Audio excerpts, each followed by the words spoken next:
expect that you all know what a miner looks like. That's a miner, a person who goes down into the dark. And I expect that for you, a miner is probably a bloke, probably a bit grubby, and wearing a helmet. And to help them see in the dark, they will have a big lamp in the middle of their helmet. Yeah, you know what I'm talking about. Right, good. Well, in the place where I live, we have miners, and they are very special people. I'm a miner.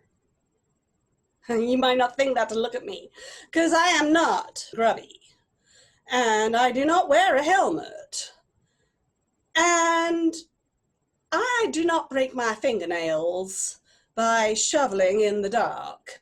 I am very fond of my fingernails. I go to a manicurist. And I do not wear a helmet because in the place where I live, those of us special people who are miners, we can mine many things, and one of them is a metal. And that metal, we weave, we string it out, and we weave it into a veil. And that veil is strong and beautiful. And we put under that, we stitch it into a silk.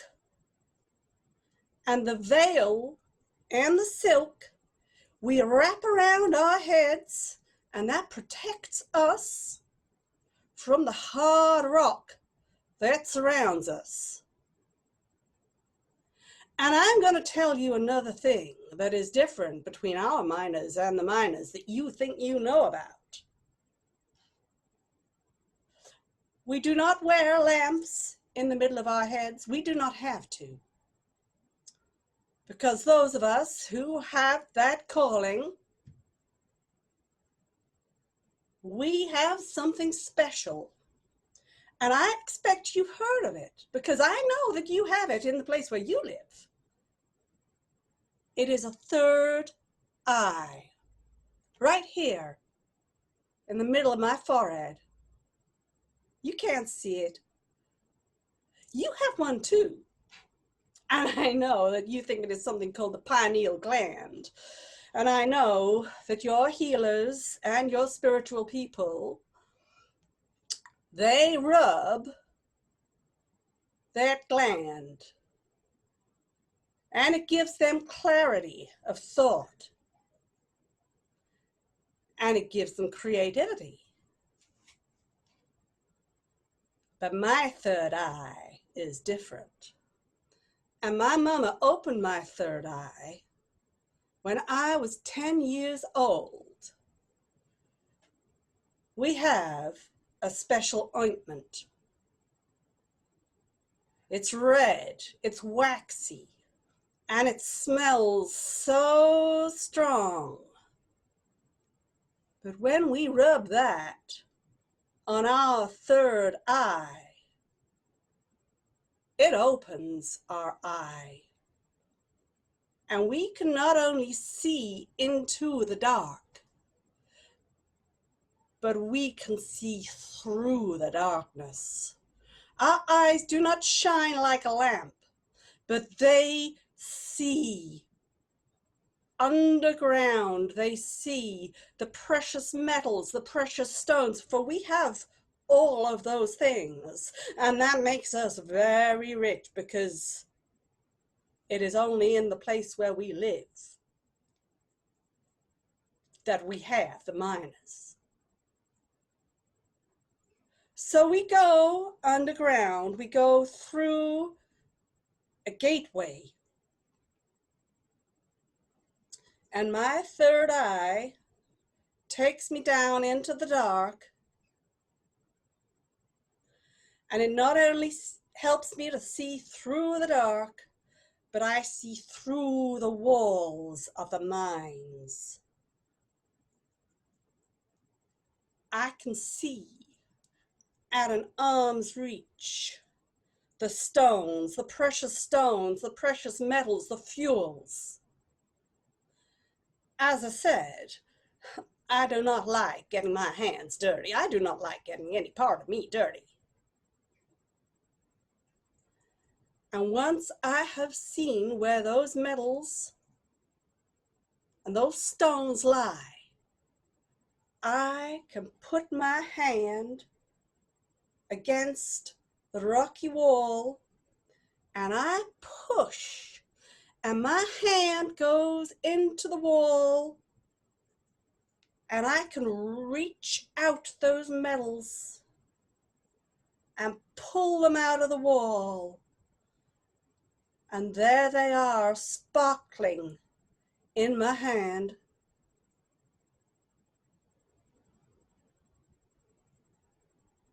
I have seen many precious things.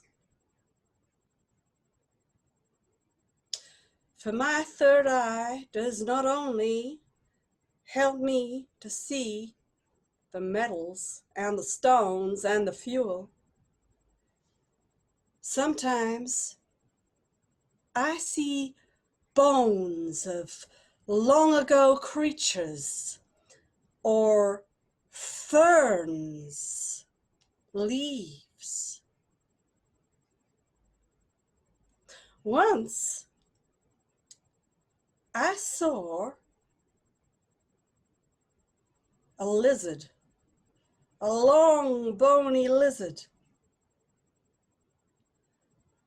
Once I saw the head of a horse. Now, horses, we have plenty of horses. But I reached in with both my hands and I took out that skull. And right here, where my third eye is and your third eye is, that horse had a horn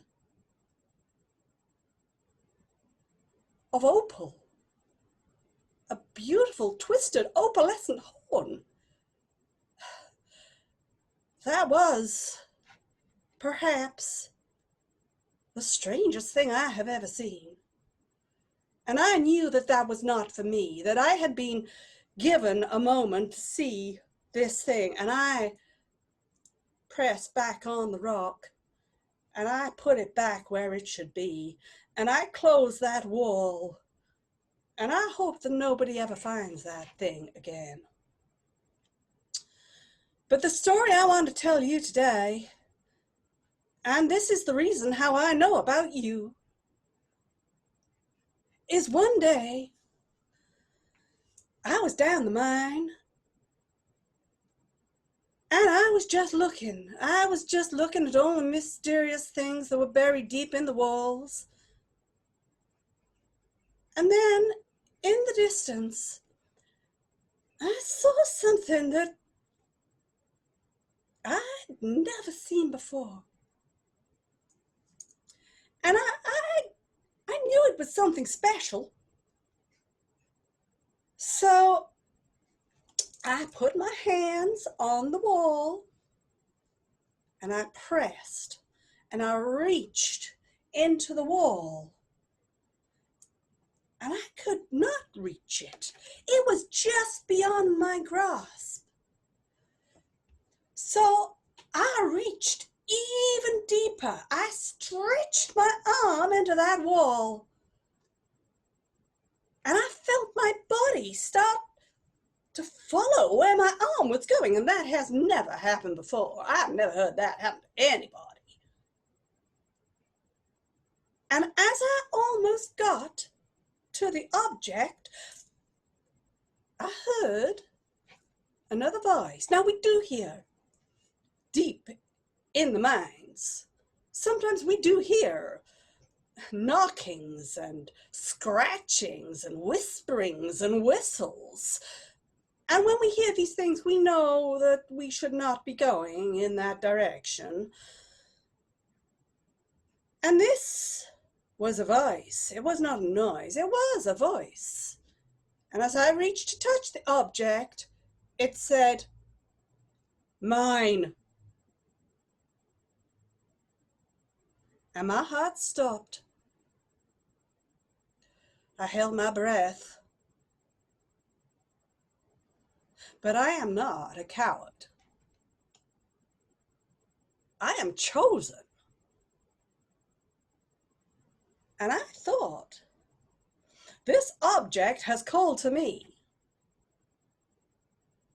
So I pushed myself in quickly, and the voice said again, it said, "Mine."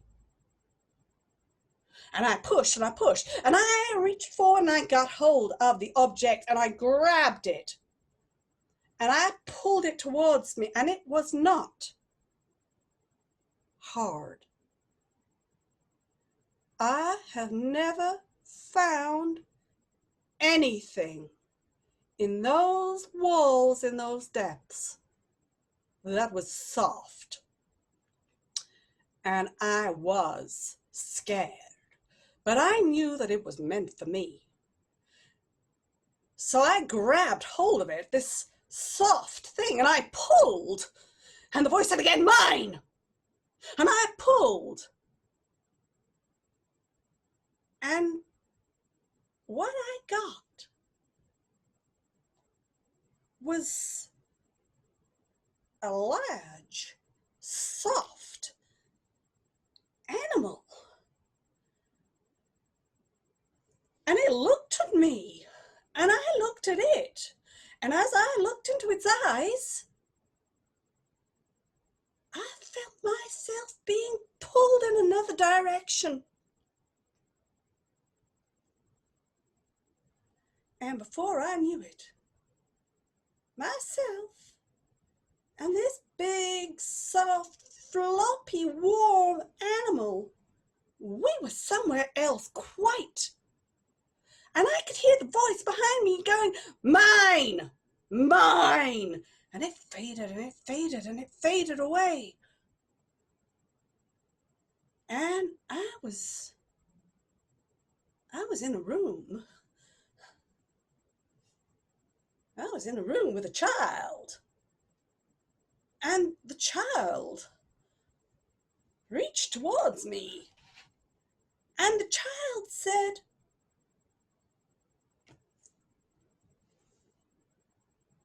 "Mine." I thought, I don't get scared, but I am somewhat perturbed.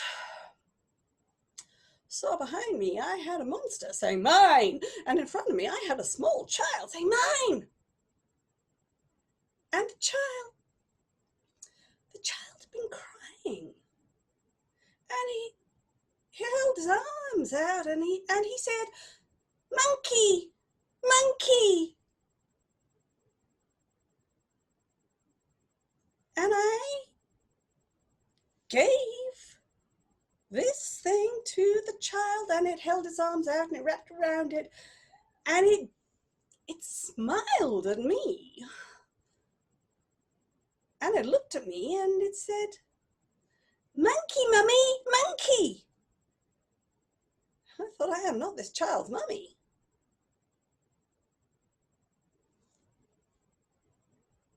And I opened the door, and I appeared to be in a very well-appointed dwelling. And the child was going, "Don't go, mummy, monkey, monkey back, monkey back." I thought, what is going on here? And I went around this well-appointed dwelling, and it was empty, apart from me and the child. I went down the stairs, more stairs than we have in the place where I live. And the smells and the fabrics and the things were strange to me.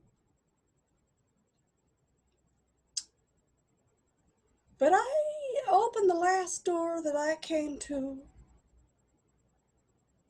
and it opened onto the dark.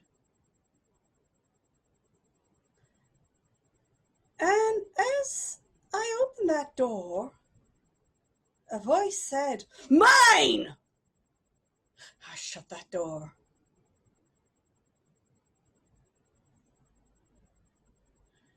And I knew that that thing in the cellar was the thing that from the mine. And I also felt that I had to protect this child from that thing. So there was a very high up bolt on the cellar door, and I slid it across, and I ran back up the stairs to where the child was. And the child was crying because it was going, "Mummy, Mummy, Mummy." I said, "That's all right, Mummy's here," because what else would you say? And I picked up the child, and I picked up its monkey, and it stopped crying, and it said, "Monkey back, Mummy, mine." And I thought, this is not really a day's work. I looked around and I found some warm clothes for the child. I wrapped it up, and we tiptoed down the stairs. And as we passed the door that I had bolted, I could see the door was moving and rattling, and I could hear a deep voice from the cellar.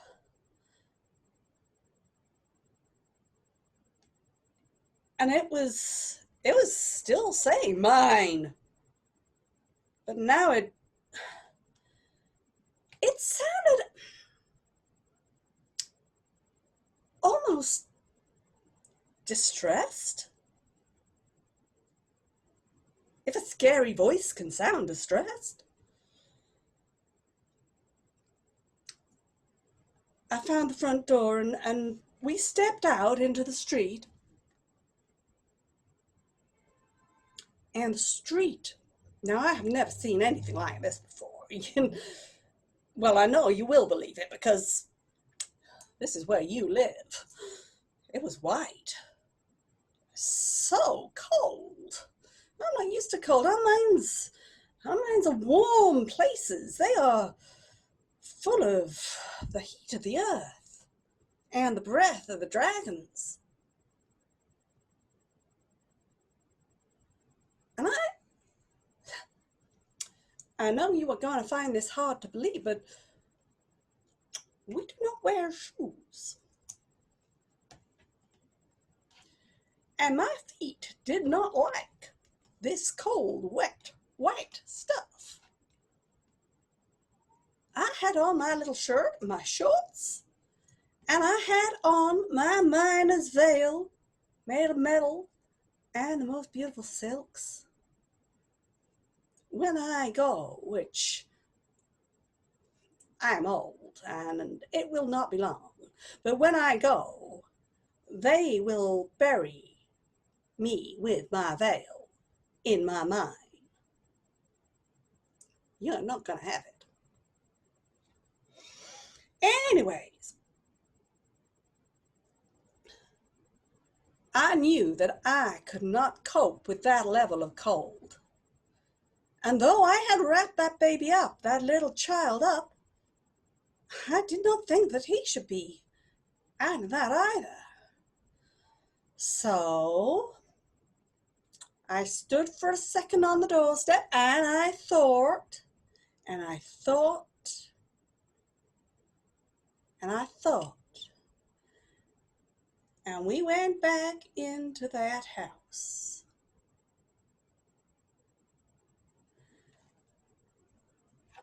I found myself a place where we could eat.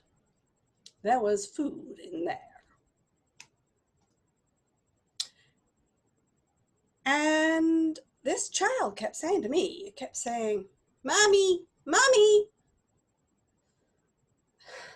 I did not have children. I did not really know what to do with them. And all I could hear from underneath the floorboards was the crashing and the banging from the dark.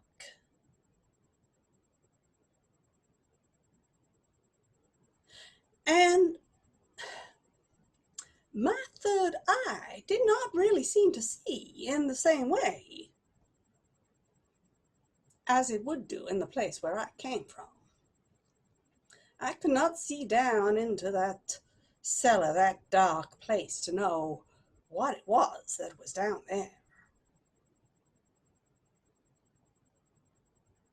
So as I sat at that table with this child on my knee and the child holding the monkey, and I could hear tears coming from that cellar.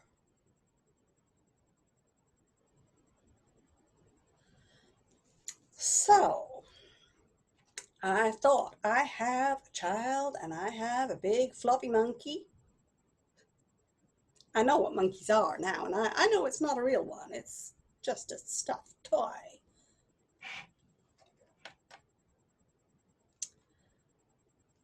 And I thought, why does that thing in the cellar want what this child has?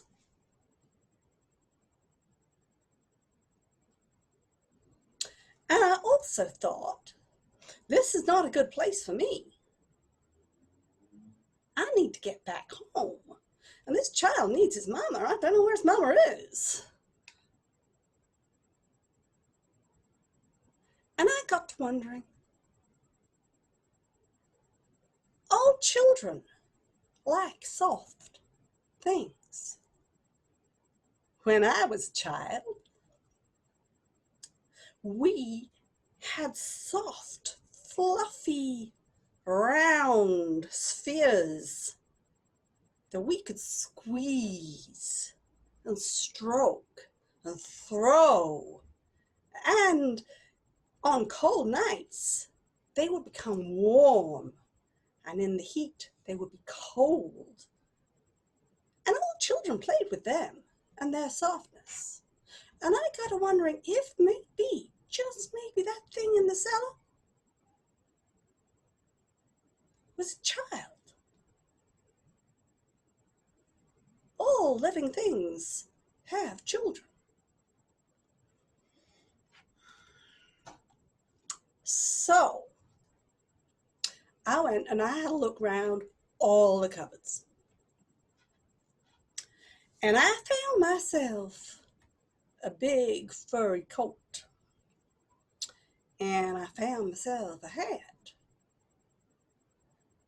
And I found thick, warm, woolly things to put on my feet. And boots like the hunters wear in the place where I come from. Big leather boots. And I found more clothes for the baby. And I wrapped him up even more. I got myself as warm as I possibly could. And in the drawers, I found things made of precious metal. And I know that wherever you're from, precious metal will get you things. So I found a bag in the drawer with the precious metal in it, and I picked up that child, and we went outside again. And as we went past the cellar, we could hear, "Mine! Mine! Mine!" And I could hear tears. And I could see water coming through the bottom of the cellar door. And I thought, that monster child is crying. And unless we stop that monster child crying, there is going to be a flood. So we went out And the child was giggling because he thought he was on an adventure. And we went down the road and we found a very big shop. And you'd call it a store, I know that now. And we went in and the baby started going, toys, toys, and pointing to the stairs. So we went up the stairs, toys, toys, chocolate. Oh, I don't know what chocolate is, but I know what toys are. And we found the toys. And we looked around and I found not a monkey. There were no more monkeys. But I did find a bear, a big, fluffy bear. Now, I did not know how much precious metal that this bear would cost me. But a nice lady came up to me and she admired the monkey. And she said, are we having the bear too? And the child said, bear. And so I said, I think we'd better have 2 bears. And she said, well, those bears,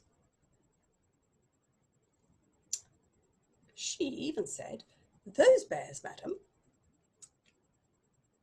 are £25 each. And I said, would you excuse me, but I have my hands full. Would you have a look in my purse and see what I have? I'm not sure that I have enough to pay for 2 bears. So we went over to the counter and she opened the purse.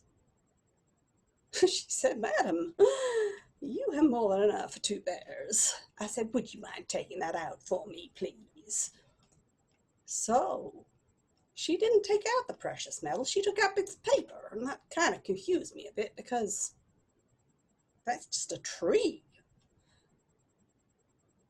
But she gave me another piece of paper, and she put those 2 bears into a big bag. We went back again. I took that little child up to its room again, and I put it down on its bed, and I tucked it up with the monkey. And on the other side, it was going, bear, bear. So I gave it the bear, and there was 3 of them in this little bed. We went back down the stairs, and I thought about this for a bit because there was an awful lot of water coming underneath that door by now, and there was a lot of commotion going on behind it, and there was a lot of thumping, and I thought whatever is behind that door is quite large, and it might be quite angry. And if it is a toddler monster, it may not be very disciplined. But I had my veil, and I unwrapped it from my head, and I wrapped it around my throat and my heart. I guess you'd call it like chain mail or something like that in the place where you're from. And I very cautiously, I opened that door. And I held that fluffy, cuddly, large bear, and I poked its head around the door. And the noise stopped. And I said, here's a bear. And from the cellar, I heard, mine. I said, here's a bear. It's yours. Mine. I said, that is your bear. And around the door, the biggest hand I have ever seen or ever wanted to see came around, and on the end of that hand there were the longest nails. They were twisted and black, and the hand was covered in not exactly fur, but long brown hairs. And it reached around and it grabbed the bear off me and it pulled it.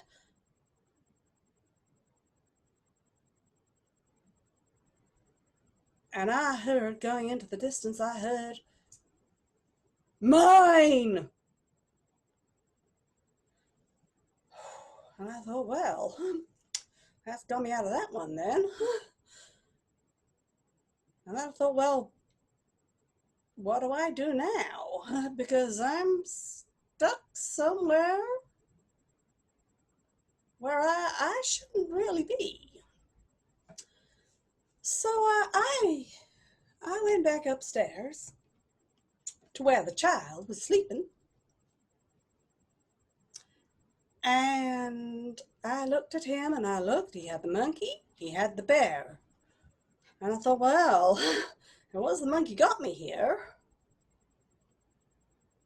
So I sat down on the edge of that bed.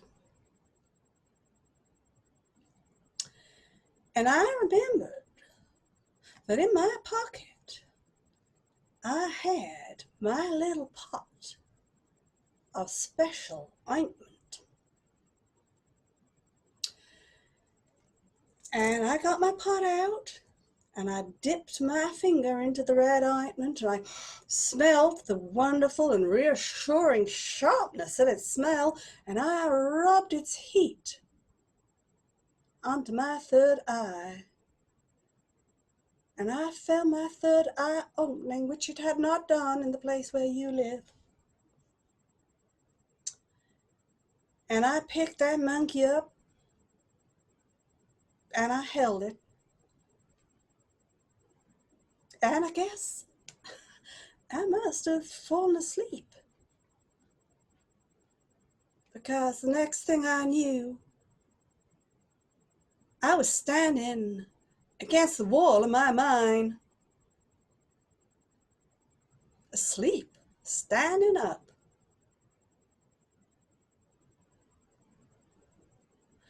I did not have that monkey with me. I felt, I don't know if sometimes when you were little and your mama held your hand when you fell asleep and you woke up and it felt as if her hand was still there. It felt as if I had that monkey's paw in my hand. But it was not there. And I was back home.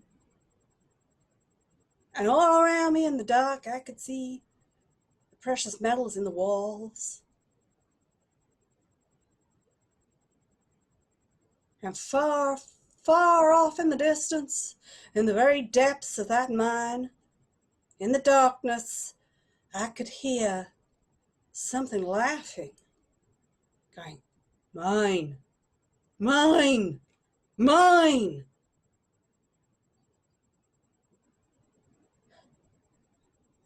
And I tell you something, this was a long, long time ago now, because I'm old. But when I fall asleep, sometimes I feel as if I have woken up, and I feel that monkey's paw in my hand. And then I am back in your world. And I have learned to live amongst you. You may not notice me. I am very well made up, and I have beautiful hands. But I have learned your world. I know what your things are. And I know that I only have to open my third eye and fall asleep and think about that monkey's paw, and I will be home again.